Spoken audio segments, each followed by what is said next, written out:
How do you think about light in this season? Yeah, when you get into the church calendar, the liturgical calendar, the church has actually oriented itself around Christmas, Advent, whatever you wanna call it. I mean, they're technically different. Advent's like the 40-day season around this time before even, like, Santa and consumerism. So, like, Yeah. that really is like the church calendar is ancient, and the church calendar has started with Advent, not the New Year, which I think is really interesting, by the way, and Mm, there's kind of a that's lot interesting. there. That Janu we start our world with, like, a bunch of energy, January 1st. The church calendar starts with usually at first it's always the 1st Sunday, usually in December.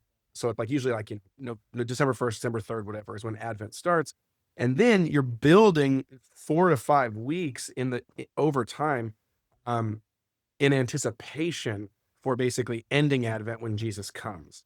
And so that is a really, really helpful, awesome, like, road to walk. And so I think that's a good word we use for Christmas a lot or Advent in our family is like anticipation.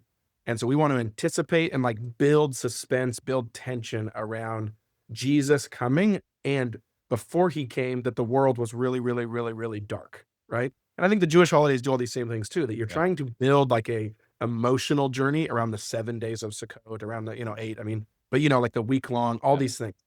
And so I think understanding that that's what actually Advent is trying to do is there's an emotional journey that should feel like there should be like an emotional pregnancy almost, Mm. for lack of a better term, around Advent.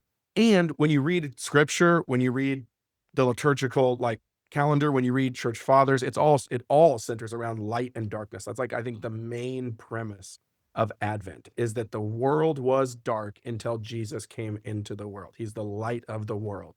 Mm. And so then again, pressing into that, representing that in all of our 5 senses, whether that's candle lighting, whether that's, flashlights while you're on a walk, all these different types of thing. But yeah, the easiest low hanging fruit, which I think we even say, I have a clip on the family team's Instagram that either it's this week or next week. That's that. I say, hey, don't just do this one time, but do it like every day. Just like turn the lights off sometime, light a candle and do anything. Yeah. Bake some muffins or read the Bible. It's gonna Yes. feel extra special. Like it's just gonna feel different and fun with the lights off Yes. with a couple candles. And it's gonna feel awesome. So there's something about that where I'm like, I wonder why that is too. Like, why is darkness with a candle lit so make all of a sudden family time feel sacred? I don't know if I have the technical answer to that.